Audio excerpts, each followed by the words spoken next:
Kita lihat beberapa fakta sejarah tuh. Tuhan yang disembah oleh Nabi Ibrahim, disembah oleh Yesus, disembah oleh Musa, oleh Nabi Muhammad. Kan sama kan Tuhannya? Jadi apa yang membedakan tuh? Yang membedakan adalah Islam datang terakhir tuh. Karena itu Islam menyimpulkan bahwa yang akan datang mengikuti yang terakhir tuh. Jadi finalnya di Quran, seluruh ayat itu. Tetapi simbolisasi tentang Tuhan, kita nggak bisa bilang. Coba kita cek, Nabi Ibrahim bertuhan siapa tuh? Kan kita nggak bisa cek, kita mesti andaikan dia bertuhan seperti yang diterangkan oleh Quran. Yesus juga sama. Tapi orang lihat hal yang historis. Yesus itu kedudukannya Nabi atau Tuhan itu. Bagi orang Yahudi, Yesus bukan Tuhan. Bagi orang Kristen, Yesus adalah Tuhan. Tapi kemudian ketuhanan itu dipersoalkan.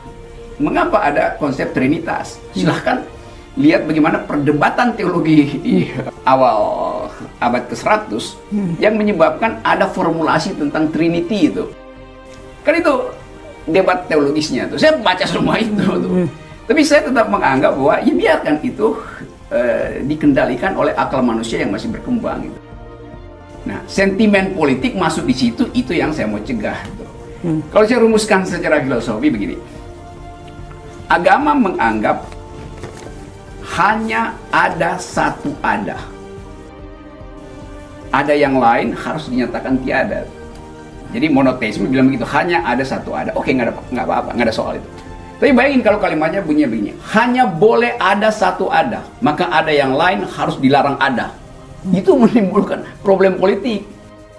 Kalau kita bisa hanya ada satu ada, oke. Ketauhidan itu muncul dari prinsip itu.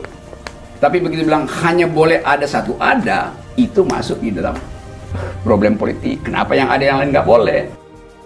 Kalau orang ateis, dia bahkan, jadi kalau dibilang begini, orang ateis musuhi Tuhan gitu. Ya bagaimana mungkin orang yang nggak punya konsep tentang Tuhan musuhi Tuhan?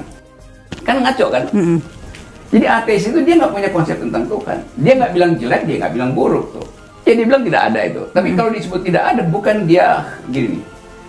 Kalau dia tidak ada, itu bisa jatuh pada yang disebut nihilisme. Jadi dia menganggap di dalam ketiadaan itu membuat semua orang merasa nggak perlu bertengkar. Itu ateisme yang nihilistik itu. Tapi di Indonesia terutama, ateis itu dianggap memusuhi Tuhan. Di situ salahnya tuh. Apalagi anti Tuhan. Anti Tuhan artinya dia tahu ada Tuhan kan. Tapi dia anti tuh. Tapi orang ateis nggak menganggap Tuhan itu ada. Jadi ngapain dia musuhin Tuhan? Dia nggak mungkin dia musuhin sesuatu yang dia anggap nggak ada. Lain dengan antiteis. Antiteis itu memusuhi. Kalau ateis bukan memusuhi. Bedanya itu. Antiteis ya satu politik untuk memusuhi Tuhan. Dan itu kan tidak ada hubungannya dengan agnostik, dengan ateis tadi. Agnostik, saya nggak tahu saya berbuat baik masuk surga apa nggak, saya nggak tahu tuh. Karena itu saya menganggap bahwa ya berbuat baik itu tuntutan manusia, bukan tuntutan agama tuh. Kalau tuntutan agama udah ada standarnya, ini baik, ini buruk, ini baik, ini buruk. Nah itu saya nggak tahu.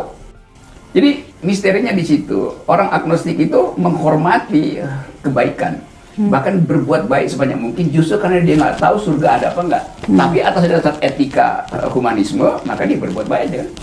Karena dia mesti anggap bahwa saya belum tahu. Kalau dia bilang dia udah tahu, ya dia udah jadi orang percaya Tuhan aja kan, nggak ada problem lagi. Tapi semua orang yang agnostik selalu berupaya untuk mengerti mengapa yang belum ada itu dikejar orang tuh. Jadi dia selalu ada dalam kondisi bertanya. Kalau saya tahu sesuatu ada, saya nggak mungkin jadi agnostik tuh. Maka saya anggap itu udah final. Tetapi saya menduga bahwa orang lain menginginkan saya sudah final.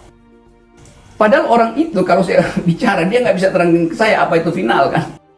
Karena itu supaya aman saya bilang saya tidak final atau belum final gitu. Misalnya begini, ini konsep saya coba bikin lebih teknis ya.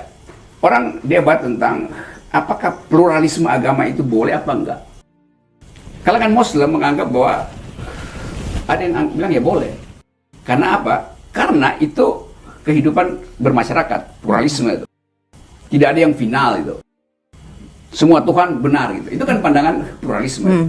Tetapi versi lain di dalam agama Islam menganggap nggak boleh ada pluralisme. Yang boleh ada pluralitas. Kan itu intinya. Jadi nggak bisa misalnya agama lain benar, Islam juga benar, lalu nggak ada semacam eksklusivisme. Padahal agama tumbuh dengan eksklusivitas itu. Maka yang lain itu, eksklusivitas artinya yang lain itu mesti dianggap salah tuh, supaya imannya bersih. Nah, saya hormati itu. Nah, yang ngaco adalah kalau begitu orang masuk di dalam perdebatan politik, doktrin itu juga dibawa, nggak bisa. Di dalam masyarakat demokratis berlakulah prinsip pluralisme itu. Pluralitas itu fakta sejarah bahwa ada pluralitas. Tapi menyebut pluralisme artinya jangan klaim kebenaran. Nah, bagi orang yang beragama, kebenaran mesti diklaim tunggal. Hanya boleh ada satu ada. Ya, karena itu saya ingin bedakan itu. Tapi kan orang ingin dapat kelegaan. Mau tahu poin saya apa gitu.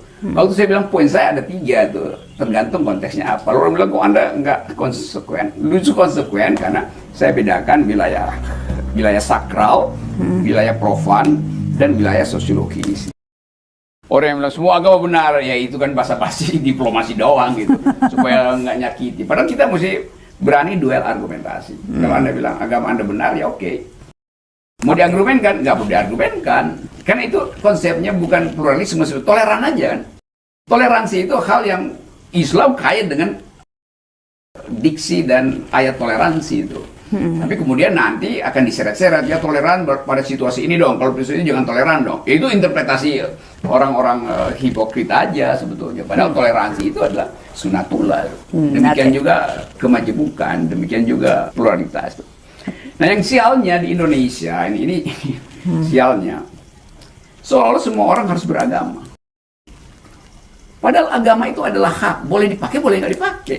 Kan konstitusi kita nggak bilang Anda wajib beragama. Enggak, Anda berhak beragama dan pemerintah negara melindungi hak itu.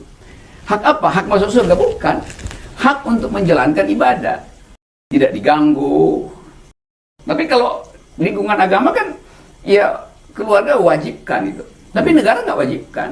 Nah, orang suka nggak paham apa itu hak. Ada yang bawa panadol nggak? Saya mulai pusing ini.